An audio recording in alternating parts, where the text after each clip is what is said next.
Hello and welcome to today's video where I'm going to be featuring more liquid multichrome eyeshadows that are launching from Colourpop. I just did a video with the Cora liquid multichrome eyeshadows and I honestly did not see this coming. I thought that we would see some maybe shifty super shock shadows, jelly matte shadows, or even palettes with some multichromes in them, but it seems like they had these ready to go. Now I'm definitely going to be showing you swatch comparisons of the new shades to the Cora collection, since that is a collaboration, meaning that those are probably technically somewhat limited edition and will not be available forever. I will also be showing you some swatch comparisons to other liquid shadows as well as some single eyeshadows. Now these were gifted to me by Colourpop, so thank you to Colourpop for sending these over, and these are $12 and not $13 like the collaboration multichromes, which is good to see a dollar drop. Now these are the same size as the Cora collection liquid multichromes. So now let's get right into the swatch comparisons and then the looks, and then at the end of the video I'll give you some of my thoughts. So first up is the iridescent shade, and you can kind of see the texture. It's definitely very smooth looking, but on the other hand, Passion and Red Moon just have that shine, have that sparkle, which of course is not something you might like. And then the pressed shadows, those will just never dry out. These pressed shadows are the very smooth kind, so these will not accentuate any skin texture. So for this shade, I didn't really have many to compare in terms of liquid shadows and pressed shadows. I do believe that a direct dupe would be one of the shades from the You Beauty palette from Glam Cosmetics called Good Day, as well as I think it was like Solar or something in the Devinah Lightworks Volume 3 palette. Those two were very similar. So no direct really dupes here, but again you can see the difference in the shine and some textures, some more sparkle here and there. I think See You Later had a lot of potential. I think it's such a beautiful shadow and just color variation of a multichrome. That being said, I find this one extremely underwhelming in the liquid form. It's extremely sheer, and you can really see in person it's not really that shiny, especially looking at it compared to pressed shadows. I mean, it is just really night and day. They are so shiny, so smooth and beautiful. You don't have to worry about any skin texture accentuation with these pressed shadows because they are just so smooth and so reflective. Lots of shadows to compare on this one. Bliss definitely is one of the shades that swatches the best. It's just nice and even pigment, and it's actually the Twin Flames shade that's a bit more patchy. I think you can kind of see that, especially on an angle. And then Sour Lollipop obviously is way more sheer, but of course if you layered it over a pinky brownish shadow, I think you could get it to look a lot closer to Bliss and these other shades here. And then of course we've got Tucana from Devinah, which is just so absolutely beautiful, so sparkly, and this shade is only $8, so it's $4 less than the liquid shadow, and you don't have to worry about it drying out, just saying. And then Vermilion, Saffron, and Venus are just really nice and smooth and shiny and reflective. So now we're into the darker jeweled tone black base multichromes. Basically just means that they are on the darker side, and I'm not really sure how come they came out with Air literally last week and then now they got the shade Decode, which is, I mean, they look basically identical in my eye at least. And Decode and Air are shades that are very opaque upon one swipe, unlike some of the other shadows. And then you can see Inferno has a totally different shift, but Sandblast is pretty on par in terms of the shift in color. Onto the greens. Now these are not all single eyeshadows that I have to compare to this shade. I believe Patina from Clionadh is another dupe. I have a whole video comparing all my black base multichromes if you're interested in that. If you're an avid indie makeup lover, I can almost guarantee you already have this shade from some brand, because this is one of the most common multichrome shades. And I think you can again tell just how much shinier they are in a pressed form, especially Exosphere. Just such an absolutely beautiful shadow. This one, I mean, Scored is just so shiny, so beautiful. I absolutely love how reflective it is. And Morpho is one of the shades that was pretty opaque as well. So it is nice to see that a lot more of these are more opaque than from the Cora collection. This is a very common shade. It is nice to see that it is more different than I thought it was going to be from the Avatar collection liquid multichrome shadow. Formula-wise, I don't like the Twin Flames from Devinah. They're almost oily and they take forever to dry down, and I'm just not a fan of that.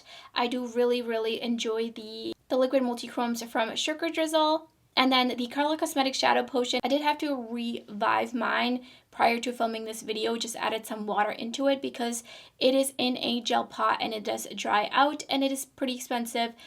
These are 2 layers of the 2 Colourpop liquid shadows.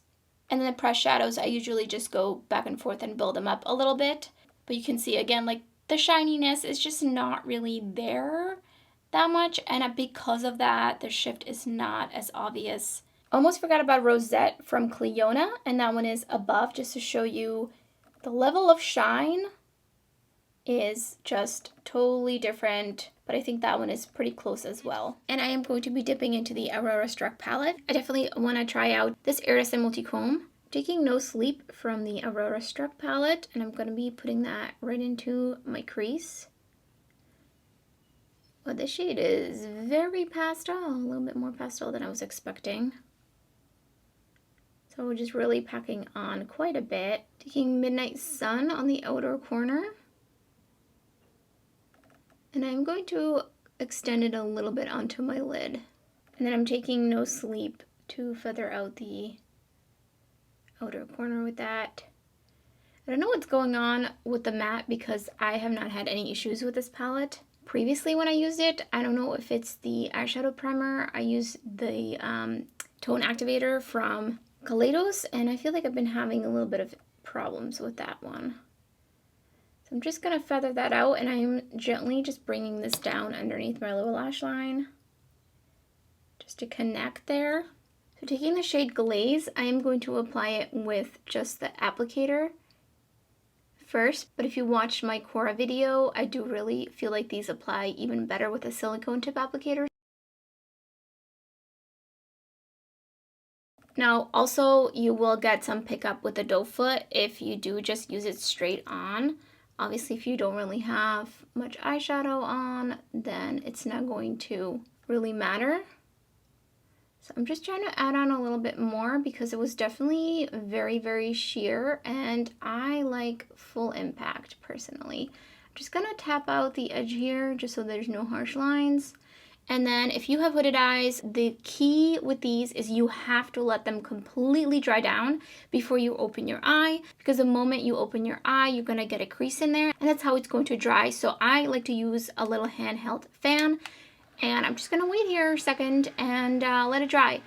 Of course, if you did a thin layer, it would take a lot less time to dry down, but I really wanted to get like as much opacity as possible. So here it is dry, and I definitely can feel it, which will go away once your eyelid gets used to having something dry down on top of it. But also I can see skin texture accentuation quite a bit. That being said, I could still notice it when I use the Cora liquid multi-chromes as well as just any other liquid kind of eyeshadow. It can tend to do that. Again, depends on the formula, depends on how much you put on, but it is to be expected. Now, I'm sure my lid is going to kind of stretch out the product and all of that, and then it will feel a lot more comfortable. But that looks really pretty. I'm glad that I got it to be a little bit more opaque versus just a really, really sheer washer color. That's really not my preference, but you could definitely do that. And here's the shift. For the second look, I'm going to be using one of the darker shades. This is the shade Beetle. Still using the Aurora Struck palette, and I'm dipping into Phenomenon, and that's going to go right into the crease as well as the outer corner. And I'm just going to be using this shade, and then I'm going to deepen it up with Due South, which is essentially, I'm just going back in with a little bit more. I might go in and help blend this out with another shade. I kind of wish it was like a lighter green shade. There really isn't. So I'm going to go in with Journey just a little bit on the edges of that, since there is blue also in the shadow. So we'll kind of play off of each other. Going back in with a little bit more and just blending that out. I did prime with a different primer and definitely can tell a difference. And then going back in with a dark green. Taking Due South, and I'm just going to pop that right down in along my lash line and just a little bit out into my corner. I want to keep this very controlled, and I don't want to go in with too much. I just want to deepen it up a little bit out here Make it a little smoky since this is a darker shade. So this is a dark jeweled kind of multi-chrome, so that is going to just make it a little bit more of a smoky type of eye when you use these kinds of shades. And then I'm going to go back in, wiping off my brush and going back in with Journey. Just to further help blend this out. Taking Phenomenon underneath my lower lash line. Fortunately got a little bit of fallout and that has now stuck down. So I'm actually going to take See You Later first, and I'm going to put that onto the inner lid.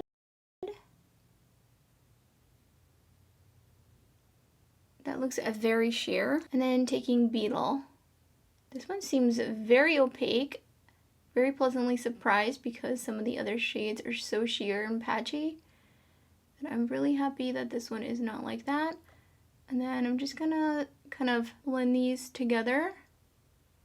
And again, gotta let this dry. So here it is dry.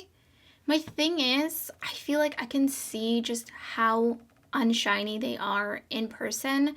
They look way more shiny on camera, but I just know compared to some of my multi-chromes that are super, super shiny on the lid, and I don't have to deal with any of this hassle of, am I putting on an even layer? Are they patchy?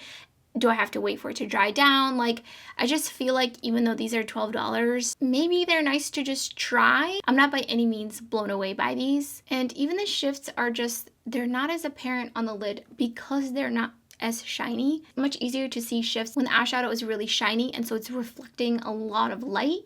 And this way it's not really. For the last look, I'm going to use this shade called Sweetser Ave. And I'm going to layer it over this black eyeliner. You could, of course, do that with any of these. And I think that's especially going to help with these because some of these are a little bit on the sheer side. So that's going to help. And then this one is going to completely transform over a black base.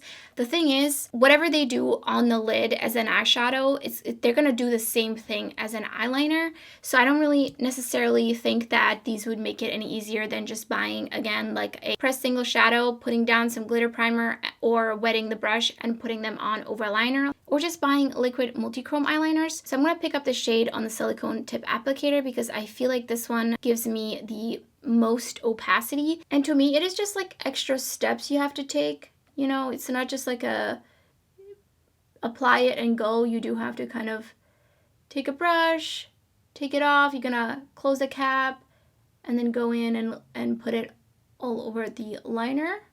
You could, of course, use a angled brush for this. You don't have to use a silicone tip applicator, but look at how pretty that shade is over. So I'm gonna let that dry. Again, same thing as when it's on the lid. You gotta let it dry. Okay, just kidding, I'm not finished. I'm gonna use Bliss, and I'm gonna put that kind of just over my skin just to see what it looks like. It's gonna be pretty sheer, but I just wanna see, and I'm gonna tap on it. So if you wanted this kind of look, if this is something that is, you know, something you're into, that you like to wear on a day-to-day basis, and you could totally do that. I'm just going to add on a little bit more because I can never be helped putting on more eyeshadow. And for me, this doesn't really do much. Again, you got to let it dry. And here's the shift. I definitely think it's stronger. I think partially because it is over the black base. So it's just a bit more obvious, especially on the wing.